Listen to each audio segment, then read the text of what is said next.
isa ni Agri Party List Representative Wilbert Lee kung magkano ba talaga ang pagkakautang ng PhilHealth sa mga ospital. Apektado na naman po ang serbisyo na binibigay po natin sa ating mga indigent patients. Kano ba ang utang ng PhilHealth dito sa mga hospitals na to? Is it correct that PhilHealth has around 466 billion investable fund?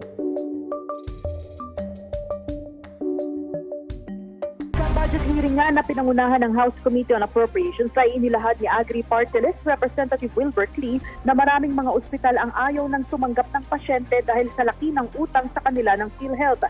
Marami rin mga nurses, marami mga empleyado, hindi na raw po nababayaran ng hospital dahil ang laki ng utang ng PhilHealth sa kanila.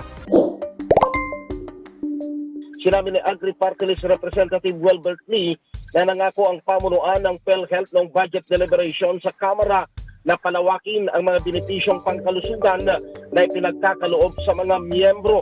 Hinimok ng isang party list lawmaker ang Philippine Health Insurance Corporation na taasan ng hanggang 20 to 30% ang health benefits para sa kanilang mga miyembro. Ayon kay Agri Party List Representative Wilbert Lee, natutuwa siya na pinakinggan ng PhilHealth ang panawagan na palawakin ng mga benepisyong ipinagkakaloob nila sa kanilang mga members.